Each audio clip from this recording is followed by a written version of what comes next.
Сөз эфирдин бул чыгарылышында биз бүгүн Кыргыз Республикасында юстиция министрлигинин ишмердүүлүгү тууралуу кеп кылмакчыбыз.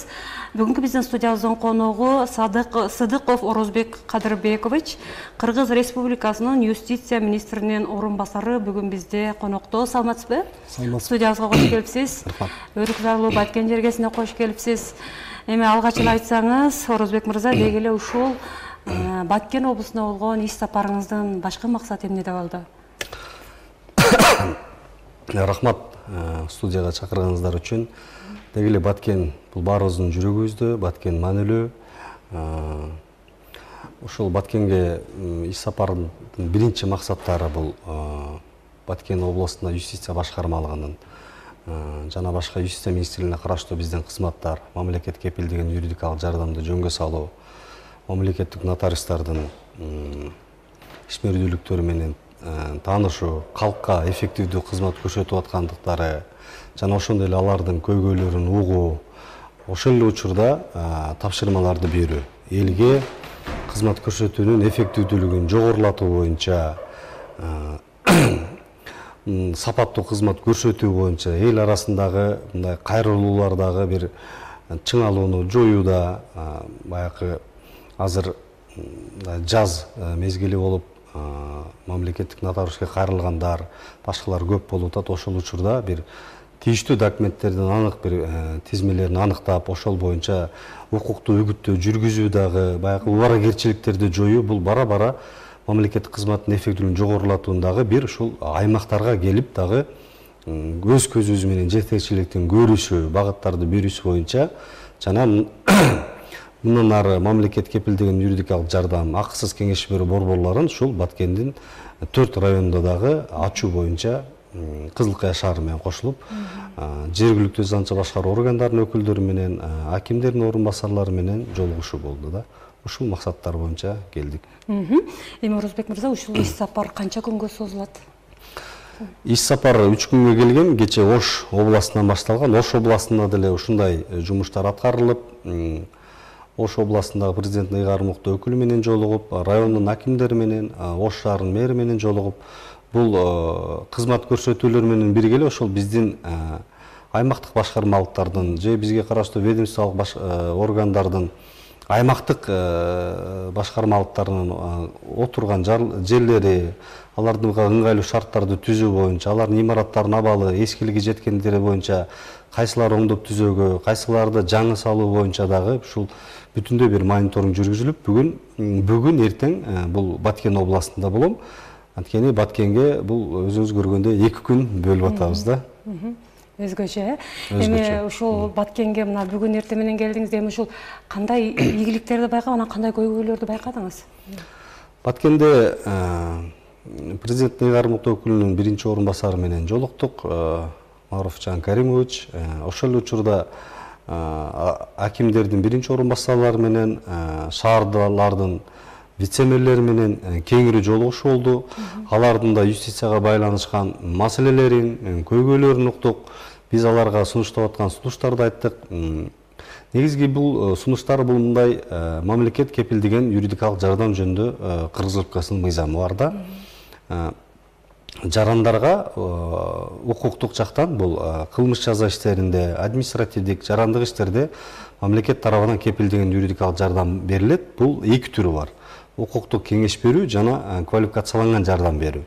Квалификацияланган жардам берүүдө бул юстиция министрлиги менен жеке адвокаттардын ортосунда түзүлгөн келишим бар. Алардын акча каражаттарын республикалык бюджеттен төлөп берип келебиз да. Алардын ошол калкка көрсөткөн гонорарларын белгиленген тарыхтын негизде ушул буга чейин областтык деңгээлде гана бизден бирден адистер же бирден экиден кызматкерлер болгон. Бирок областтык деңгээлден райондун борборлору же областтык деңгээлде шаардын борборлору алыс жайгашкан учурлар көп, калк көп жайгашкандыктан буга чейин биз дагы бир борборлорду ачып, өнөктөштөр менен биргеликте ал жерге адвокаттарды коюп келгенбиз. Бирок адвокаттар өздөрүнүн соттук процесстери байланыштуу бир жеке жумуштары болгондуктан алар такай эртеден кечке ал жерде отуруу мүмкүнчүлүгү жок болуп, кызмат укуктук жардам көрсөтүү бул үзгүлтүккө учураган жагдайлар болгондуктан биз алдыдагы пландарда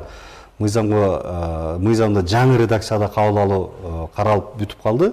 Ошондо райондук деңгээлдерде биздин адистер, координаторлор отурат, ошол калкка укуктук жардам берүүнү, арыздарын түзүп берүүнү, бир даттанууларын жазуу берүүнү, ал эми квалификацияланган жардамды көрсөтүү боюнча дагы иш алып барат. Демек, буга чейин жеке адвокаттар, же бир башка юристтерди биз мындай ошол ишке тартып келсек, bundan ары мамлекеттик кызматкер отурат, ал бекитилген график жумуш күн боюнча иштейт. Ошол жерде туруктуу иш болот, отчет жүрөт, жеке адвокаттар менен келишим негизинде аткарган иштерди мониторинг кылат. Эми бул мамлекет кепилдеген юридикалык жардамдагы өзү биздин конституцияда кепилденген.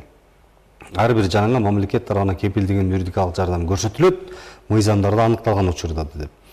Алгач кимдерге көрсөтүлөбүз? Баягы айлык кирешеси, баягы эң аз айлык акынын 60 эсе көрсөткүчүнөн ашпаган деп, мындай мен жарандарга түшүнүктүү болуш үчүн жөнөкөй тил менен айтканда, бүгүнкү күнгө карата кимдин айлык каражаты бир айдагы 9280 сомдон ашпаган жарандарга биз жарандык иш болобу, административдикпи, кылмыш жаза иштери болобу биз беребиз. Ошондой эле жашы жетпеген балдарга беребиз, ден соолугунун мүмкүнчүлүгү чектелген жарандарга берилет, аскер кызматындагыларга берилет, анан оор кылмыш жасагандарга берилет. Ошол эле учурда жашы жетпеген балдарга биз атайын балдар укугу боюнча адистен окуудан өткөн адвокаттарды берип келебиз да.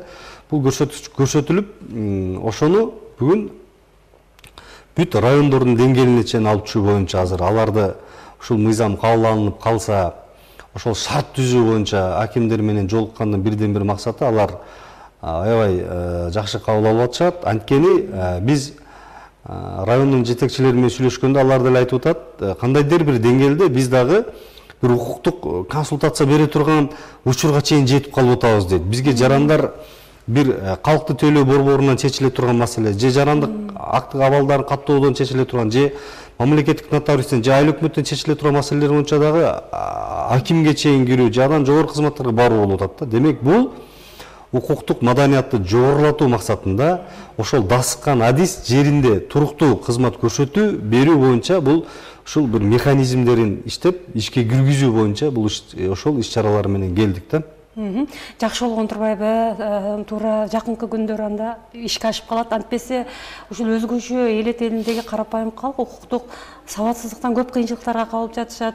Мындай сиз жогоруда айтып өткөн иш аракет бир топ жакшы жагдайларды укуктук маданиятты көтөрүүгө бир жакшы жөрөгө болуп калат экен жакын күндөр. Туура айтасыз. Укуктук маданият деген бул коомдун өсүп өнүгүшүндө, укуктук мамлекетти курууда бул маанилүү ролду ойнойт. Укуктук маселелер чечилип, укуктук маданият жогоруласа, жарандарда адан кийин саясий, экономикалык, маданий укуктар дагы пайда болот. Мына калк арасында биз мониторинг кылып жүрөбүз. Мисалы, көпчүлүк жарандар, 59% жарандар бул укук бузууда кайсыл жакка кайрылышты билет, бирок кантип чечишти билбейт. 31% жарандар кээ мындай жооп берүүдө бир мындай эки анча ойлорго келип калганда, демек биз жөнөкөй кызмат көрсөтүүдө, биз мониторингдин жыйынтыгында биз жыл сайын иш-чара жүргүзүп келүүдө, бул Юстиция министрлигинин укук агартуу боюнча бул бирден бир маанилүү алдыңкы тапшырмалары да. Ошол эле учурда биз эң алдыңкы көп берилген суроолорду да бөлгөнбүз. Бул биринчи эле жөлөк пул алуу, пенсияларды алуу, өздүк документтерди калыбына келтирүү, же жоголгондорду алып келүү, анан үчүнчү жер маселелери. Ушул 3 маселе маанилүү да. Биз ошого багытталган адистерди дагы даярдоодо, ошого биз акцияларды уюштурууда, декадаларды уюштурууда дагы өзүңүзгө маалым болгондой биз тилектештик автобусу деген долбоорун иштегенде дагы биз ошого багытталганда бул социалдык маселелерге кеңеш берүү менен. Кээ бир маселелер жөн эле бир туура кеңеш берүү менен чечилип кала турган маселелер бар да. Жаны убагында укпай калуу, убагында билбей калуу мезгилдин өтүшү менен ал маселени бир татаалдаштырып алып келип, бир жаранда бир кандайдыр бир мындай бир күнөө саноо, бир кандайдыр бир көңүл калууга алып келбеш үчүн биз ушул акцияларды байма-бай уюштуруп, жерлерге чыгуу, Биз жетекчилик дагы биз декада акция уюштурганда өзүбүз дагы бир консультацияларды берели деп жалпы коомдук каражаттарды чыгып уюштуруп келетибиз. Баткенге келүүнүн дагы бирден бир максаты ушул тараптагы иштерди күчтөндүрүү боюнча жергиликтүү бийлик менен жолугушуп ишке ашырууда да. Чоң рахмат, Орозбек мырза. Мына жогоруда дагы белгилеп өттүңүз, тилектеш жамааты, тилектеш автобусу жыл сайын өткөрүлүп келет. Анан быйыл дагы өткөрүлүү максат эмне? Ушул тууралуу дагы телекөрүүчүлөргө маалымат берсеңиз. Эми тилектештик автобусу деген долбоорду биз Франция мамлекетинен алганбыз. Бул тилектештик автобусу деген Юстиция министрлигинде автобустар бар атайын. Бүт өзүнүн жарнак маалыматтары менен биз бүт мамлекеттик органдардын жергиликтүү адистеринин тизмеси менен ошо мобилдик топ жерлерге чыгат. Буларга кимдер кирет?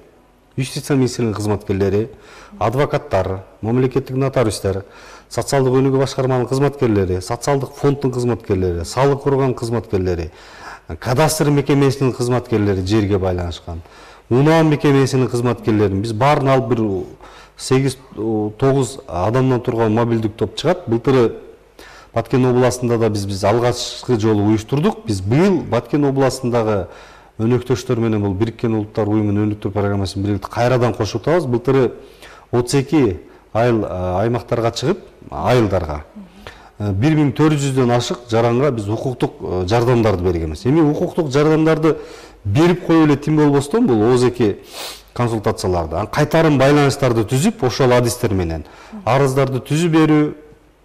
Ошол жерде бул мобилдик топтун артыкчылыгы, мисалы келген жаран бир топ маселеси менен кайрылып болсо, өздүгү документ боюнча болсо, жана паспорт жана виза берүү бөлүмүнүн адисине кайрылат. Мамлекеттик нотариуска байланышкан иши болсо, мамлекеттик нотариуска кайрылат. Биз айыл аймактарга өзүбүз чыгып барабыз.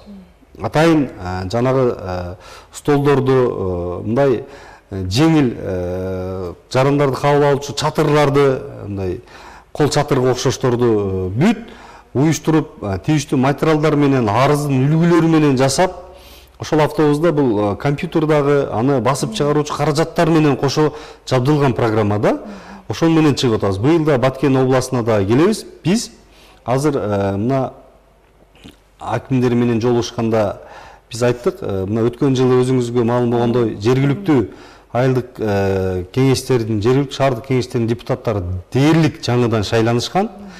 Жергиликтүү өз алынча башкаруу органдары жана жергиликтүү администрация боюнча мыйзам жаңы кабыл алынган. Биз быйыл ушул мобилдик топко ушул жааттагы эксперттерди кошуп келебиз. Жергиликтүү айылдык кеңештин депутаттары дагы мындай кыска мөөнөттөгү бир окууларды уюштурабыз. Ыйгарым укуктарына эмнелер кирет, ченем жаратууда, ченемдик актыларды айылдык кеңеш токтомдор кабыл алууда эмнелерге көңүл буруш керек, кайсы маселелер жергиликтүү деңгээлдеги маселелер болот, аларды кантип чечүү боюнча эми ар тармактын адамдары жетекчилик кызматта жергиликтүү кеңештин депутаттары болуп калат. Бирок юридикалык механизмдер боюнча биз ошол окутууларды түзүү боюнча окуу семинарларды да жүргүзүү менен кошо ошол азыр биз айылдык аймактардын тизмелерин аныктап атабыз. Былтыр кайсыл жактарга чыкканбыз, биз быйыл кайсыл жактарга чыгабыз деп. Бирок былтыр чыккан, бирок ошол эле көйгөйлүү ал жерге чыгуу болгон айылдарды биз калтырабыз.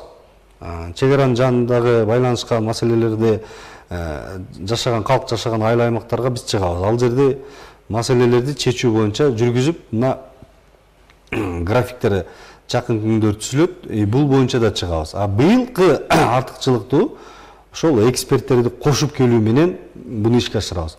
Жергиликтүү бийлик өкүлдөрү дагы колдоп, коштоп кабыл алышты.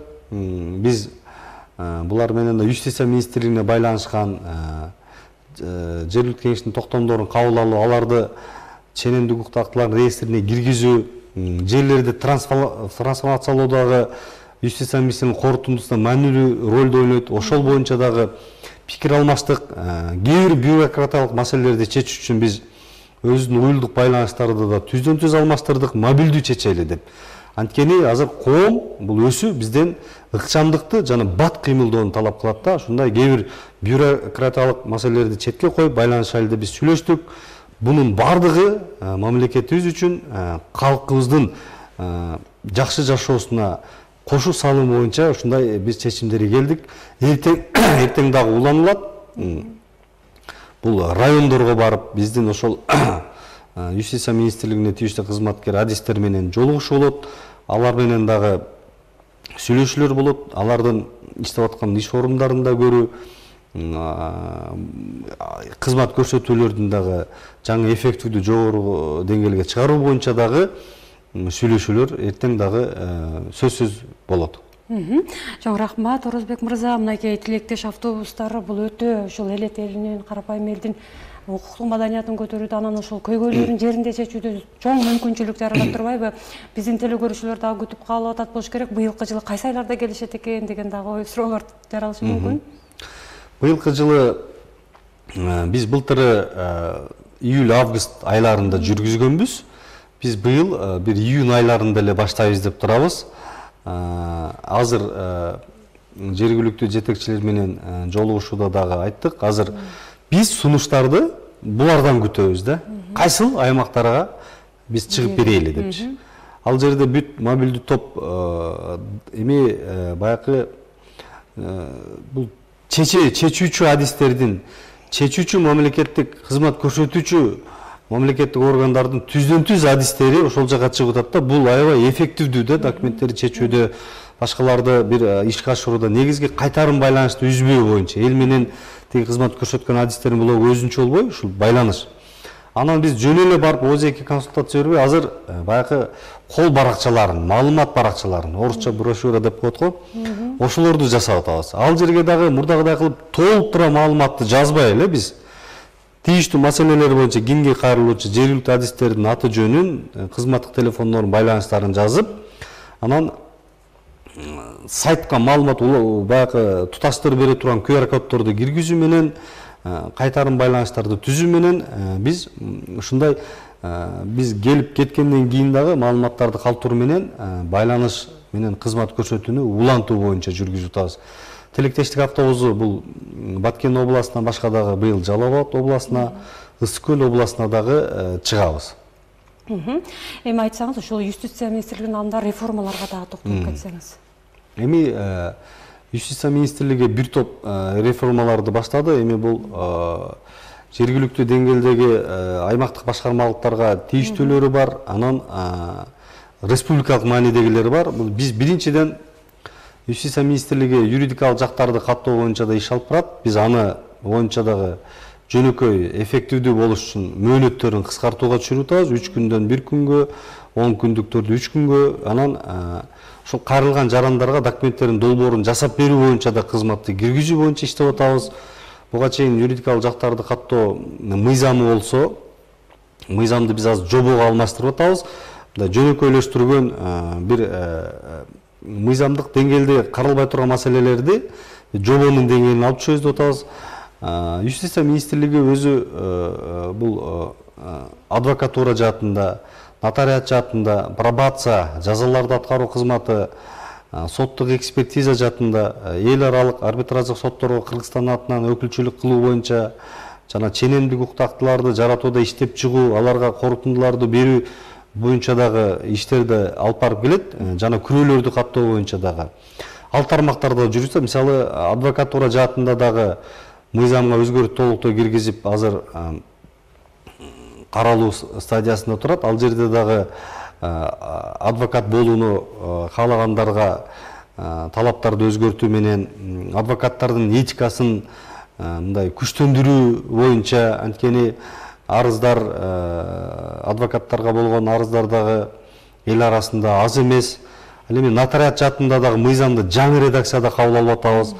Мындан ары бара-бара мамлекеттик нотариус менен жеке нотариустердин статусун бирдей кылып алып келип атабыз.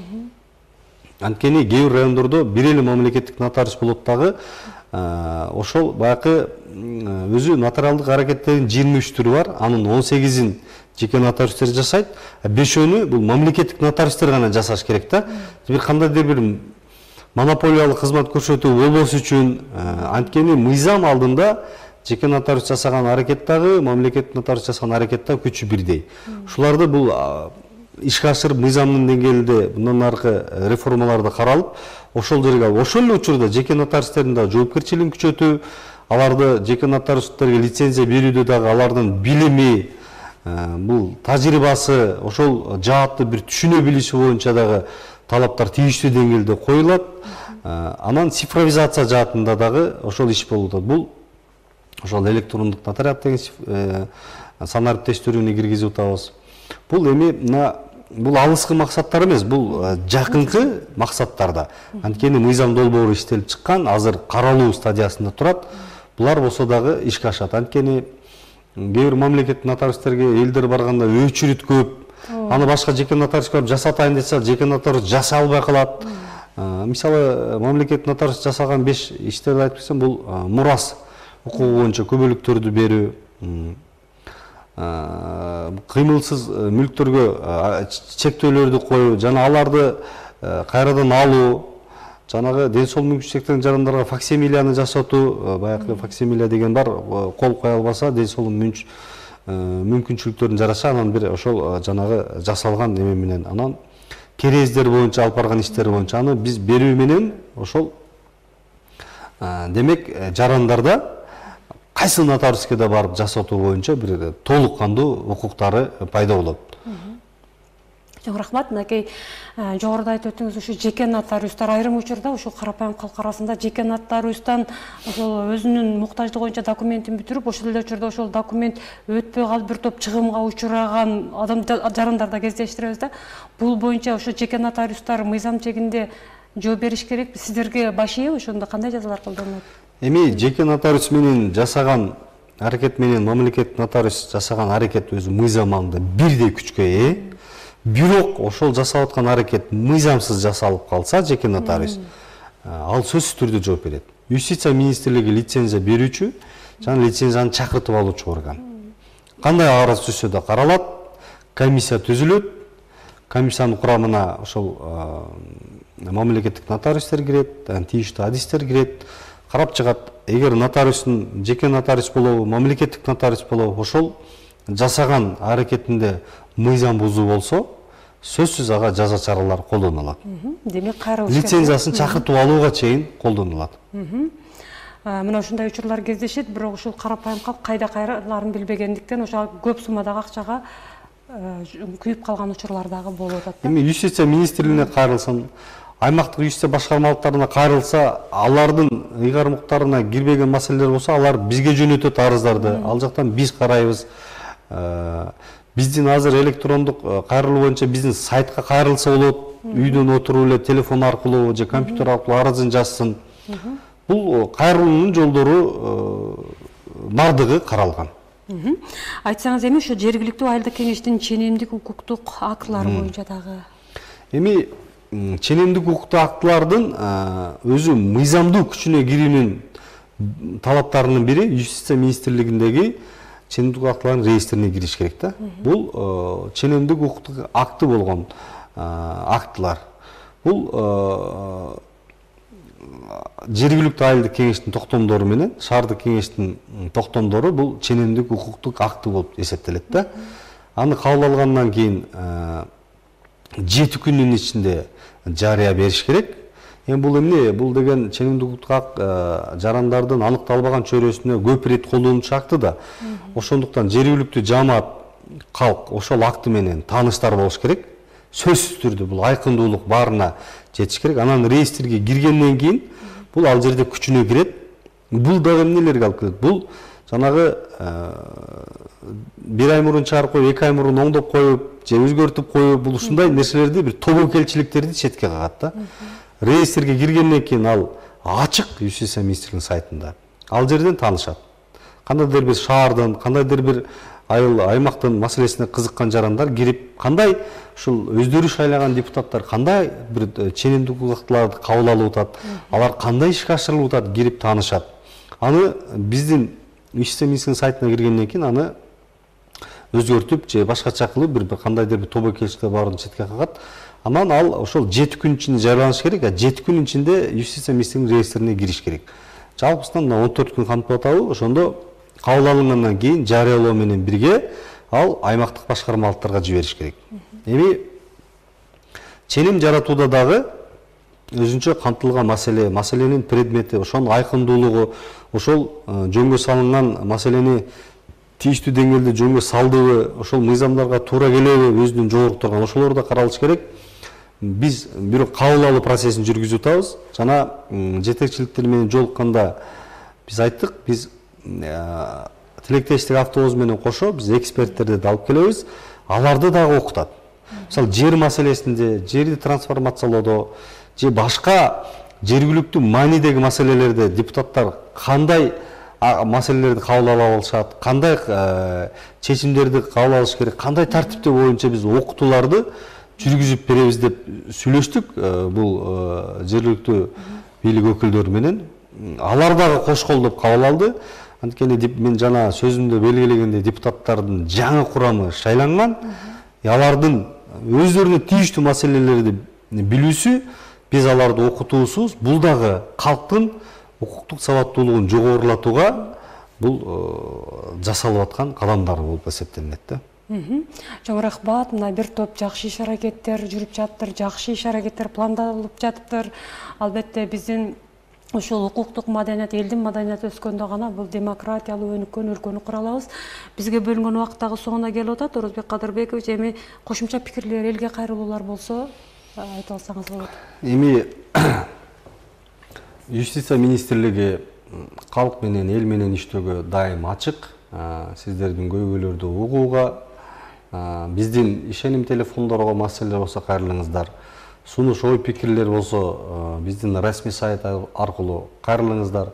Же болбосо азыр замандын талабына ылайык социалдык баракчалар аркылуу биздин бардык социалдык тармактарда баракчаларыбыз бар. Ал жака кириңиздер.